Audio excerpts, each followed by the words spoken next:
Gas महंग के हाँ नरेंद्र मोदी सोचना एक बार सीधी सड़क चली जाना किसी से बेटी दिल है के तनी अकिलिया बताए पगा दिलू बेटी के जन्मवा हो राम के बहन कुछ आज बिगड़ी कुछ काल बिगड़ी कुछ होली सुगना जब उड़ी जाई है गढ़े दिनवा कियाम का करो लड़का पैदा के दिखा के भाला जिंदगी बिताई है। की खामोशी में छुपी है मेहनत की आवाज।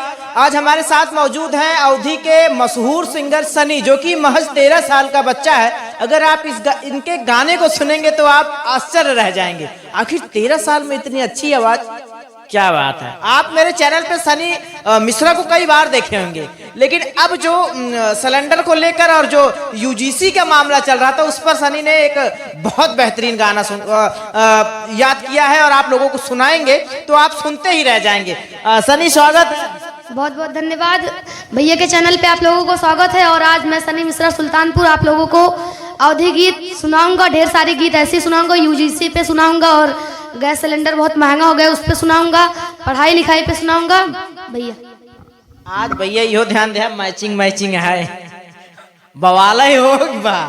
सनी स्वागत है। एक गाना पहले है, जैसे जो लोग पढ़ाते नहीं अपने बच्चों को पैसा होने के बावजूद भी, कि नून रोटी खा के भाल जिंदगी बिताई हा, अपुआ न पढ़ल बाकी बबुआ के पढ़ाई हा, नून रोटी खा के भाल जिंदगी बिताई हा, अपुआ न पढ़ल बाकी बबुआ के पढ़ाई हा, पढ़ लिख ले जग में उहे ही महान बा, पढ़ लिख ले जग में उहे ही महान बा, पढ़ा लिखा बबुआ कलमिये में जानबा, पढ़ा लिखा बबुआ कलमिये में जानबा। वाह क्या गाना है। लोग जो अपने बच्चों को पढ़ाते नहीं है वो ध्यान रखिए, ये सनी बता रहे हैं कि अपने बच्चों को पढ़ाए लिखाए, क्योंकि पेन में ही बहुत बड़ा दम है। और एक गीत है सिलेंडर के ऊपर कि गैस महंग के हाँ नरेंद्र मोदी सोचा न एक बारी हो, सोचा न एक बारी हो, गैस महंग के हाँ नरेंद्र मोदी सोचा न एक बारी हो, भूखिया के मारा लड़कन के अपने पेटवा कैसे हम पाली हो, मुखिया के मारा लड़कन के अपने पेटवा कैसे हम पाली हो। वाह सनी, ये सब गाने कैसे याद हो जाते हैं? ये सब गीत जैसे कुछ बैठ के आधा घंटे में इतना गीत तैयार होता है, और कुछ फोन से भी सीखते हैं जी, और मम्मी सिखाती है कुछ। अच्छा, मम्मी का सहयोग? जी, मम्मी का बहुत सहयोग रहता है।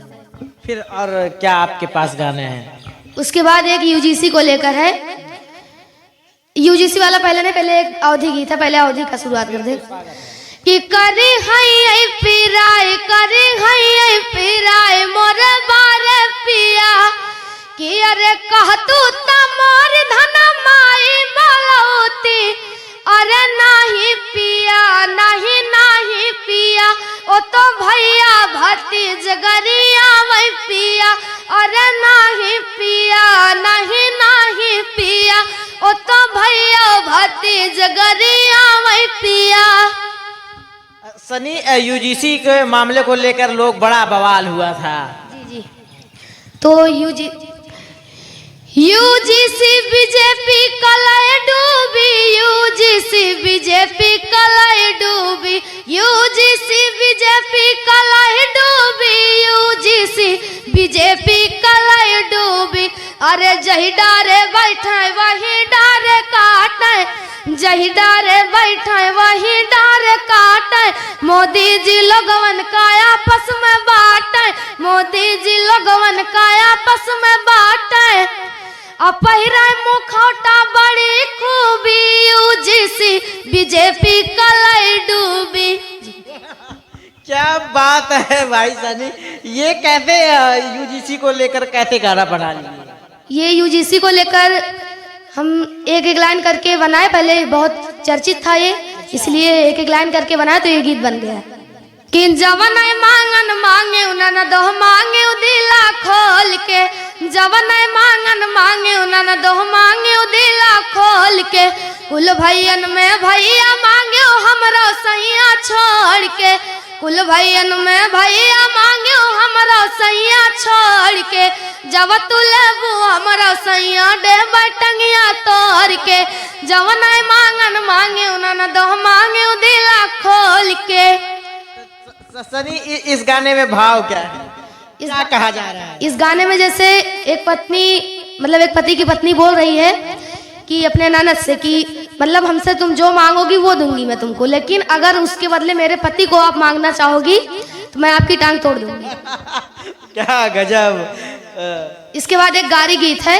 नई चकरी दाल दरत बिगड़ी नई चकरी, नई चकरी दाल दरत बिगड़ी नई चकरी, अरे शुक्ल राम के बहन कुछ आज बिगड़ी कुछ काल बिगड़ी, कुछ होली दिवाली के बाद बिगड़ी नई चकरी, नई चकरी दाल दरत बिगड़ी नई चकरी।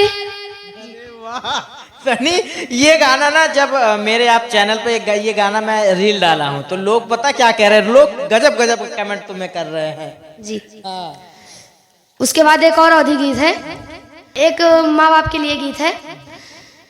ओ सुगना जा बौड़ी जाई है गढ़े दिनवा काम ना आई है, ओ सुगना जा बौड़ी जाई है गढ़े दिनवा काम ना आई है, इस बेटा को बेटा ना समझो, इस बेटा को बेटा ना समझो, एक दिन अलग कई दई है गढ़े दिनवा काम ना आई है, ओ सुगना जब उड़ी जाई है हो गढ़े दिनवा काम ना आई है, कि जबर लिया गर्दा उड़ावे तब सुधिया बालम के आवे, जबर लिया गर्दा उड़ावे तब सुधिया बालम के आवे, अचार महीना राजा गर्मी के दिनवा, गर्मी के दिना पिया चुवे पसनवा, जब केहू कि जब केहू बेनिया डोलावे तब सुधिया बालम के आवे, जबर लिया गर्दा उड़ावे तब सुधिया बालम के आवे। एक और कि कुल कमावा सजनवा निपटाई के जाया, कुल कमावा सजनवा निपटाई के जाया, मोर बालमुआ हो हे मोर करे जाऊ हो, कि मोर बालमुआ हो जोनहरी बोवाई के जाया, अरे जोनहरी बोवाया राजा बड़ा निमन कैला, जोनहरी बोवाया राजा बड़ा निक कैला, मोर बालमुआ हो मोर बालमुआ हो खेतवा जोताई के जाया, कि मोर बालमुआ हो जोनहरी बोवाई के जाया। क्या बात है, सनी के गानों में वो पुरानी यादें हैं, आप सुनेंगे तो वो पुरानी चीज याद आएंगी। कि सहिया मिले लरे कैया मैं का करा, सहिया मिले लरे कैया मैं का करा, सहिया मिले लड़कैया मैं का करा, सहिया मिले लड़कैया मैं का करा, लड़का पैदा कहन जड़वा मैं का करा, सहिया मिले लड़कैया मैं का करा, ठोकियो ठाक मैं ननद का सवायो, ठोकियो ठाक मैं ननद का सवायो, उतने में बोल गए ससुया मैं का करा, सहिया मिले लड़कैया मैं का करा, कि काहे देलू बेटी के जनबवा हो करमवा तू ना जनलू माई, काहे देलू बेटी के जनमवा हो करमवा तू ना जनलू माई, तेज दिहलू पाना परनवा हो करम काहे देलू बेटी के जन्मवा हो, करमवा तू ना जनलू माई। ये सनी जो ये गाना जो आपने अभी गाया, इसमें एक माँ अपनी बेटी यानी कि बेटी क्या कह रही है अपनी माँ? जैसे कि बेटी ये कह रही, जैसे बेटी की विदाई होती है, एक दिन बेटियां पराया हो जाती हैं, माँ बाप के घर से दूसरे घर चली जाती हैं, तो ये भाव प्रकट हो रहा है कि जैसे उसने माँ ने उसको जन्म तो दे दिया, लेकिन अब बेटी उनके पास नहीं रहेंगी, उनका क्या कर्म है वो बेटी ही जानेंगी ना, वहाँ पे कैसे ससुराल वाले उसके मिले होंगे उसको वही जानेंगी। सनी ये 13 साल में ये सब यानी कि मन में ये सब चीज कैसे आ जाती है दिमाग में? अब जब गाना याद करते हैं तो थोड़ा उसका भाव पता चल जाता है। भाव आपको पता है, ये टच कर जा रहा है दिल। जी जी। एक गीत और है कि तो है के तनी अकिलिया बताई पगलो, तो है के तनी अकिलिया बताई पगलो, सोनवा के हार खात सूती उदास जरिया, सोनवा के हार खात सूती उदास जरिया, कि तो है राखी की नहीं हर पहुँचाई पगलो, तो है के तनी अकिलिया बताई पगलो। सनी ये मम्मी पापा का सपोर्ट कैसे रहता है? अभी जैसे कि होता है कि आप अभी पढ़ने लिखने की उम्र है और आप संगीत की दुनिया में, अच्छा सनी लाइफ में क्या करना चाहते हो, मतलब शौक किसका चढ़ गया? ये सिंगिंग का। सिंगिंग का? जी। बड़े ऑफर में जाना चाहते? जी। और एक गीत है कि बेटियों के लिए वो भी है, आजकल की बेटियां जो है लड़कों से ज्यादा भी आगे हैं, इसी बहुत शानदार। कि सीधी सड़क चली जाना, किसी से बेटी दिल ना लगाना, सीधी सड़क चली जाना, किसी से बेटी दिल ना लगाना, दिल तो लगाना अपने सास ससुर से, दिल तो लगाना अपने सास ससुर से, जिसकी बाहू कहलाना, किसी से बेटी दिल ना लगाना। ये जो आजकल की कोई अपने मन पे मत लीजिएगा, मैं मतलब बात कर रहा हूँ, मैं किसी को पर्सनल नहीं कह रहा हूँ, मैं ये कह रहा हूँ कि जैसे किसी की शादी हो जाती है, वो किसी से मतलब उनकी शादी हो जाती है तो वो अपने पति से जो प्रेम व्यवहार करती हैं वो और भी किसी से दिल लगा बैठती हैं, जिससे परिवार बिगड़ जाता है। तो ये एक माँ कह रही है कि बेटी तुम किसी से दिल मत लगाना, यानी कि जिससे शादी होगी आपकी उसी से ही अपना संबंध रखना। बाकी और जो लोगों से आजकल आप देख रहे हैं कि फोन में कई लोगों से बात कर रहे हैं, परिवार बिगड़ रहा है, तो यानी कि जहां तक ये मेरी आवाज जिन लोगों तक जा रही है वो प्लीज ऐसा ना करें, किसी का परिवार रूठ सकता है। आपने देखा कई मामले ऐसे हुए, नीला ड्रम तमाम मामले सामने आए। एक गीत और है कि अरे बना मिली भैया, बना मिली भैया, बना मिली घूंघट काढ़े वाली में हरिया बना मिली, घूंघट काढ़े वाली में हरिया बना मिली, अरे बना मिली भैया, बना मिली भैया, बना मिली घूंघट काढ़े वाली में हरिया बना मिली। गीत है थोड़ा किसी के लिए पर्सनल नहीं है, ज्यादा लोग दिमाग ये सनी आपने कहा कि भैया अपना मिली घूंघट काढ़े वाली, तो क्या लगता है जिन लोगों की नई नई शादी हो रही है जो बहुत पढ़े लिखे, वो घूंघट नहीं काटती क्या? वो साड़ी नहीं पहनती तेरा घूंघट काट। ये बात है, हम तो समझ ही नहीं पाए भाई जी। अब एक गीत और है कि रेलिया बैरन पिया को लिए जाए रे, रेलिया बैरन पिया को लिए जाए रे, रेलिया बैरन जवन टिकटवा से पिया मर जाई है हो राजा मर जाई है, बरस पनिया टिकट गली जाए हो, रेलिया बैरन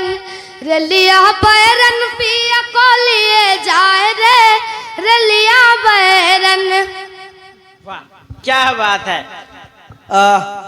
सनी तुम्हारा कोई चैनल वैनल चल रहा है क्या? जी हमारा सनी की दुनिया नाम से एक चैनल चल रहा है जी। सनी की दुनिया, ये यूट्यूब पर जाना पड़ेगा? जी जी। और फेसबुक पर? फेसबुक पर भी चल रहा है, सिंगर सनी मिश्रा के नाम से। लोग जनता प्यार दे रही है? जी जी जी। ये सनी मिश्रा का चैनल है, तो जो लोग मुझे देख रहे हैं, जो मेरे ऑडियंस हैं, सनी मिश्रा को सपोर्ट करिए। 13 साल में आप लोगों का दिल जीतना चाहता है। सनी, जाते जाते क्या सुनाएंगे? एक गीत है जो बहुत वायरल हुआ था आपके ही चैनल पर कि अरे हम तहाई पढ़ल ससुर जी अनपढ़ आपकी डॉक्टर मांगिला जहिया, कि हम तहाई पढ़ल ससुर जी अनपढ़ आपकी डॉक्टर मांगिला जहिया, ए मांगिला जहिया वाटर देवेले टमाटर, मांगिला जहिया वाटर देवेले टमाटर। अरे बिरहा में तो एक समरजीत यादव भी छा गए हैं। सनी जी जी कि भुइया मिलल सरकारी बलम तरकारी बवायदा, भुइया मिलल सरकारी बलम तरकारी बवायदा, ए हो बलम तरकारी बवायदा, ए हो राजा तरकारी बवायदा, भुइया मिलल सरकारी बलम तरकारी बवायदा। ये थे 13 साल का महज बच्चा है, ये इनका नाम है सनी मिश्रा। ये सुल्तानपुर जिले का नाम रोशन कर रहे हैं। आपने सनी मिश्रा का गाना मेरे चैनल पर कई बार सुने होंगे। ये नए नए गाने, जैसे जैसे दुनिया बदल रही है वैसे वैसे इनके गाने बदल रहे हैं। सनी जी, लोगों को क्या कहना चाहेंगे? जी, पहले जाते जाते एक माँ बाप के लिए गीत गाएंगे। वाह, स्वागत है। देखिए, सनी के मतलब मैं बताया ना कि आपको सनी का गाना ऐसा होगा कि लोग मतलब आपको कुछ ना कुछ सिखा कर ही जाएंगे। क्या बहुत शानदार। सनी मिश्रा, लोग इस समय देखेंगे तो थाने पे बड़ी तहरीर पड़ जाती है दहेज प्रथा को लेकर, कि वो हमसे कार मांग रहे, वो क्रेटा मांग रहे, तमाम तरीके की ऐसे बात करते हैं। ऐसे लोगों को क्या कहना चाहेंगे? जी, जैसे कि आजकल के लोग बिना दहेज के तो शादी नहीं कर रहे हैं, तो मैं ज्यादातर मोदी जी से निवेदन करना चाहूंगा कि जो शादी में दहेज मांगे उनको पूरी उम्र की जेल हो जाए। मेरी तरफ से मेरा कहना, लेकिन होगा तो नहीं, लेकिन मैं बोलना यही चाहता हूँ, क्योंकि इसी के लिए कितने माँ बाप अपनी जान दे रहे हैं यही सोचते सोचते, और इसी के चक्कर में जान तो दे ही देंगे। अब उनका क्या, लड़कों वालों को तो सिर्फ लेना है ये पैसा। तो इसीलिए आप लोगों से हाथ जोड़कर निवेदन है कि आप लोगों को बस बहू मिल रही है ना, और क्या चाहिए, बस खाना पीना आप लोगों की सेवा हो बस, और नहीं तो बहू ना लीजिए, वही पैसा ही ले लीजिए, उसी से काम चलेगा। तो इसीलिए आप लोगों से निवेदन है कि आप लोग बिना दहेज के शादी कीजिए और किसी भी माँ बाप का दिल ना दुखाइए। लोगों में संदेशा भेज, जी, इससे सुधरेंगे कई लोग। जो आपकी आवाज सुनेंगे तो कई लोग, हो सकता है दिल पर लग जाए आपकी बात। जी, जो लोग अपने माँ बाप से प्यार करते होंगे, मैं चाहूंगा वो लोग तो जरूर सुधरेंगे, लेकिन अब बाकी इन लोगों की मर्जी। सनी अभी महज 13 साल के हैं, तो 13 साल की उम्र में लोग बच्चे खेलते हैं, घूमते हैं, टहलते हैं, ज्यादातर अक्सर लोगों को खेलने में मन लगता है। तो ये सब कैसे मन में ख्याल आ जाता है आपके कि दहेज नहीं लेना चाहिए, ये तमाम तरीके की बात कैसे आती है, माँ बाप को दुख नहीं देना चाहिए, क्योंकि आपकी अभी तो खेलने की उम्र है, तो ये सब कैसे? तो ये सब चीज हम पहली चीज तो कभी कभी भोजपुरी मूवी भी देखते हैं, उसमें से ये सब सीख लेते हैं कि दहेज के लिए ये हो रहा है वो हो रहा है, आधा से ज्यादा चीज। और मुझे मम्मी भी बताती हैं, हमारी जानकारी देती हैं, बस ऐसे।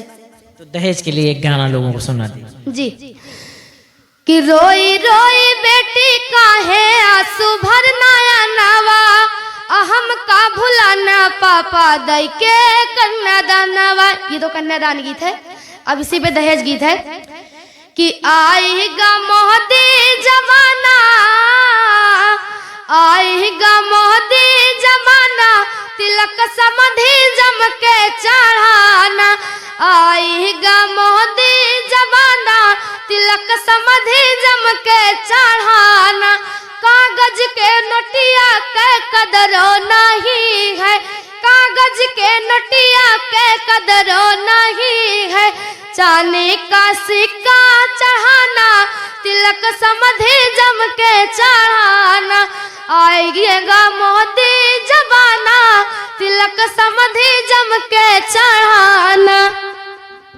जी, आप देख रहे थे सनी मिश्रा को, जो अपने अवधी भाषा में यानी कि अवधी गीतों में लोगों को एक संदेशा पहुंचाना चाहते हैं कि लोग दहेज न मांगें। तमाम तरीके के गाने इन्होंने सुनाए जिनमें बहुत दम है। और सनी मिश्रा के गाने को सुनकर आप क्या सीख रहे हैं, क्या समझ में आ रहा है आप कमेंट बॉक्स पर जाकर जरूर बताइएगा। आपको ये गाना कैसा लगा। धन्यवाद।